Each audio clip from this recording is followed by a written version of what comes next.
I'm Iva. I'm really happy to be here. I'm going to tell you a little bit about the small teaspoon of change that I'm making in Bulgaria. We're basically doing something really great that I'm really proud of, which is building the workforce of the future. But let me tell you how it all started.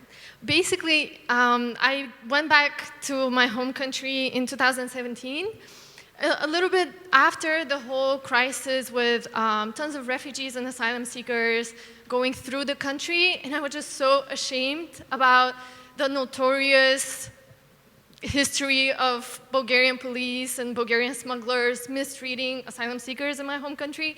It was like horrible, really, really embarrassing for me to think, okay, is this what we as Bulgarians should be known for, especially among like asylum seekers, refugees. I was hearing a lot of stories from people who had been through our country on their way from Syria, Turkey to Western Europe.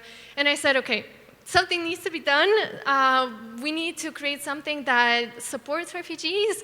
Even though the community in Bulgaria is not that big, there needs to be something that is a little bit like more innovative, supports people, helps them invest in their skills. So I connected with some NGOs. We started organizing trainings in digital skills and in English.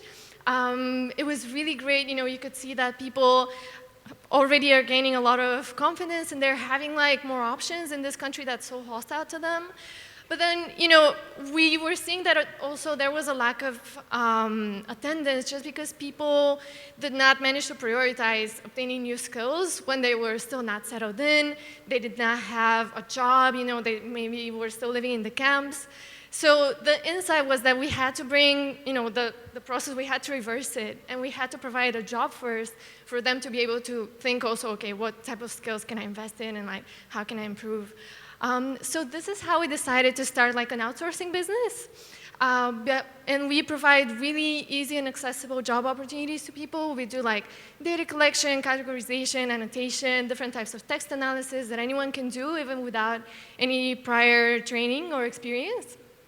And the cool thing is that these services are used by AI companies to train their models. So for example, for facial recognition, for a company that wants to learn how to recognize faces, our annotators can do all of the key point marks on the faces of like maybe 50,000 images that they can use as training data.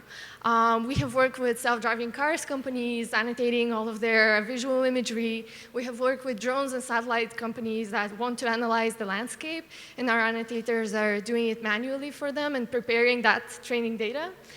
We have worked with retail and e-commerce for figure and pose detection. So it's really exciting that, you know, we're working with so many great companies that are advancing artificial intelligence, and at the same time, we're providing a super easy and accessible job opportunity.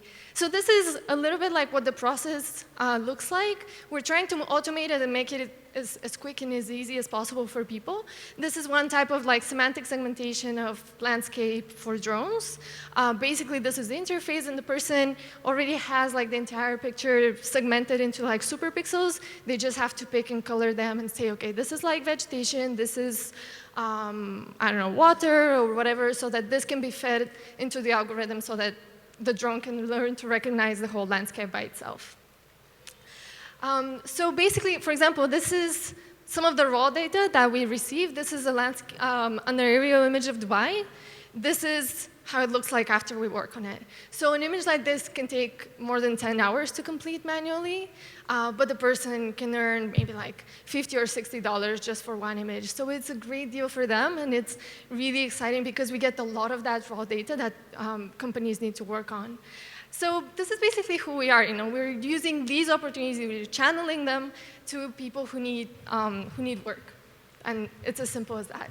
And what happened is that we're working with the community of refugees in Bulgaria, and a lot of times they're asking, can I please maybe send some of that work to my brother who's in Syria, and you know, he also really needs to work, or like my family's back there. Can I just send some of it? Because it's online, you know, you can do it freelance, you can do it from home. Thank you. One second. So yeah, this is basically how we do it. We have started partnering with organizations in the Middle East. We're working in Iraq with WorkWell. They were active in Mosul and in Iraqi Kurdistan. We're also doing a trial in Syria, in Aleppo. And the idea would be to start involving more and more conflict-affected people where there is a lack of opportunities, and to start outsourcing it there. Thank you so much. And yeah, I would really be very glad to talk about this together with all of you. It's a great model that can be replicated, and I would be more than happy to do this with you and make the world better together. Thank you.